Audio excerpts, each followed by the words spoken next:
السلام علیکم ورحمۃ اللہ وبرکاتہ نحمده ونصلی علی رسولہ الکریم اما بعد۔ آج کا سبق سن لیجئے۔ آج کے سبق کی سرخی ہے نیک لوگوں سے دوستی کیجئے، پارٹ نمبر 82۔ نیک لوگ کون ہیں؟ اس پر حضرت عبداللہ ابن مبارک کے ایک دو قصے سنا دیتا ہوں۔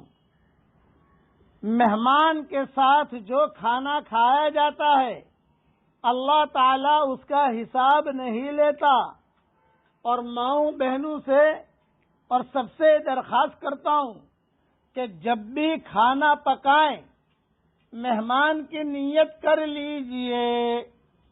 مہمان آئے گا تو مہمان کھا لے گا، مہمان نہیں آئے گا تو گھر والے کھا لیں گے، لیکن جو کھانا مہمان کی نیت سے پکایا جاتا ہے اس کھانے کا حساب کتاب نہیں ہوتا۔ اس لیے اسے نیت بنا لیجیے آپ، اور روزانہ اگر نیت کرنے کی طاقت نہ ہو، یعنی یہ ہے کہ بھی اب روزانہ نیت کرنا آدمی بھول جاتا ہے، کم سے کم اللہ تعالیٰ کے ساتھ ایگریمنٹ زندگی میں ایک مرتبہ تو کر لیجئے۔ اے اللہ پاک، پڑھو میرے ساتھ، میں جو کہتا ہوں وہ پڑھو آپ۔ اے اللہ، میں جب بھی کھانا پکاؤں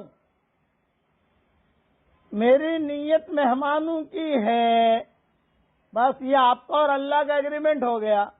اب روزانہ جو ہے ایک ایک مرتبہ کہا کرو، اور اگر کبھی بھول بھی گئی کوئی حرج کی بات نہیں ہے، اس لیے کہ معاملہ آپ کا اللہ کے ساتھ ہے۔ اللہ جو بھولتا نہیں ہے، اللہ کو سب معلوم ہے، اس لیے نیتیں بڑی بڑی ہونی چاہیے، لمبی۔ جب اللہ سے لینا ہے تو بڑی چیز مانگا کرو اور بڑا معاملہ کیا کرو۔ اب عبداللہ ابن مبارک کا قصہ سنو۔ مہمان نوازی اسلامی زندگی کی ایک امتیازی خصوصیت ہے۔ اس میں حضرت عبداللہ ابن مبارک معروف تھے۔ ان کا دسترخوان ان کے احباب، اعزاء، پڑوسی اور اجنبی سب کے لیے یکساں تھا، اور وہ بغیر مہمان کے کھانا نہیں کھاتے تھے۔ اس بارے میں کسی نے ان سے پوچھا تو فرمایا کہ مہمان کے ساتھ جو کھانا کھایا جاتا ہے اللہ تعالیٰ اس کا حساب نہیں لیتا۔ سال کے بیشتر حصے میں وہ روزہ رکھتے تھے، جس دن وہ روزے سے ہوتے اس دن دوسروں کو عمدہ عمدہ کھانا پکوا کر کھلاتے۔ ابو اسحاق کا بیان ہے کہ کسی سفر جہاد یا حج میں جا رہے تھے تو ان کے ساتھ دو اونٹنیوں پر بھنی ہوئی مرغیاں لدی ہوئی تھی۔ یہ سب سامان ان مسافروں کے لیے تھا جو ان کے ہم سفر تھے۔ یہ مضمون میں نے میری کتاب بکھرے موتی جلد 3 صفحہ 222 سے لیا ہے، اوپر کے حوالے وہاں لکھ دیے گئے ہیں۔ صرف ایک قلب لوٹانے کے لیے ابن مبارک نے سینکڑوں میل کا سفر کیا۔ نیک کسے کہتے ہیں یہ میں سمجھاتا ہوں آپ کو۔ نیک لوگوں سے دوستی کیجئے، نیک لوگوں سے معاملہ کیجئے تو یہ چیزیں ملیں گی۔ حضرت عبداللہ ابن مبارک رحمۃ اللہ علیہ نے ایک بار شام میں کسی شخص سے قلم لیا۔ ان کا قلم کچھ خراب ہو گیا تھا یا کچھ ہوا، فرمایا بھائی قلم دے دو۔ اتفاق سے قلم اس شخص کو واپس کرنا بھول گئے۔ جب کسی اپنے لمبے علاقے پر پہنچے، سفر کرتے کرتے کسی اپنے جگہ پر پہنچے تو قلم پر نظر پڑی۔ اوہو، وہاں سے اور جہاں سے قلم لیا تھا اور جہاں نظر پڑی ہے لمبا فاصلہ تھا۔ وہاں سے شام پھر واپس گئے اور قلم صاحب قلم کو واپس کیا۔ تنہا یہ واقعہ ان کی اخلاقی زندگی کا بہترین مظہر ہے۔ یعنی لمبا سفر کر کے، بعض کتابوں میں لکھا ہے 1500 کلومیٹر سفر کر کے واپس آئے اور قلم واپس دیا، حالانکہ وہ قلم لیا تھا ان کے شاگرد سے۔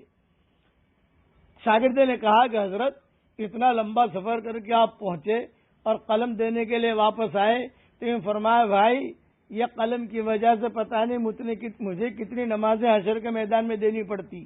بھائی یہ قلم تیرا لے، میں بھول گیا تھا، واپس آئے قلم. یہ ہے اخلاق، یہ ہے نیک آدمی. اللہ معاف فرمائے، آج تو آدمی جوتے بھی واپس نہیں کرتا. آج تو آدمی کو معلوم ہے کہ میں نے ہڑپ کیا ہے پھر بھی نہیں دیتا. اس زمانے میں لوگ ایسے تھے کہ ایک ایک قلم دے. یہ ہے نیک لوگوں سے دوستی کیجیے. یہ نیک آدمی جہاں ہوگا وہاں فائدہ ہی فائدہ ہوگا. بھئی اتنے بڑے لمبے چوڑے نیک نہیں بن سکتے، کم سے کم تھوڑی بہت نقل تو کر لو، کم سے کم اللہ تعالیٰ سے مانگ تو لو. ہاں، یہ واقعہ ان کی اخلاقی زندگی کا بہترین مظہر ہے اور دنیا کی اخلاقی تاریخ کا غیر معمولی واقعہ ہے. مرد جو ہے شام سے سینکڑوں میل دور ہے. پھر یہ واقعہ اس زمانے کا ہے جب رسائل، جس وقت میں کاریں نہیں تھی، جس وقت کے اندر موٹر سائیکلیں نہیں تھی، جس وقت میں ہوائی جہاز نہیں تھے. گھوڑوں پر، گدھوں پر، خچروں پر یہ سفر کرتے تھے اور سفر کر کے واپس آ کر وہ قلم انہوں نے واپس دیا. یہ مضمون بھی میں نے بکھرے موتی جلد 3 صفحہ 222 سے لیا ہے. جتنی مائیں بہنیں ہیں، جب نصیحت میری یاد کر لیجئے کہ جب بھی کھانا پکائے مہمان کی نیت کر لیجئے، بس مہمان کے لیے پکا رہی ہوں، اس کھانے کا حساب کتاب نہیں ہوگا. اللہ تعالی ہم سب کو دین پر چلنے کی توفیق عطا فرمائے. پھر سے نیت کی تجدید کر لو. پڑھو میرے ساتھ، اے میرے پیارے اللہ، جب تک میں زندہ رہوں اور جب تک میں کھانا پکاؤں، چائے بناؤں، بریانی بناؤں، اسٹو بناؤں، جو بھی کھانا پکاؤں، میری نیت مہمانوں کی ہے.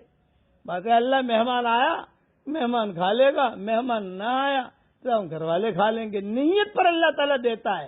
جملہ یاد رکھنا، نیت میں اجر بھی ہے اور نیت میں اثر بھی ہے. یہ بہت بڑی چیز ہے، اسے ذہن میں رکھنا. اللہ تعالیٰ ہم سب کو عمل کرنے کی توفیق عطا فرمائے. اور اچھے سے اچھا مہمان اپنے گھر میں لانے کی کوشش کرو.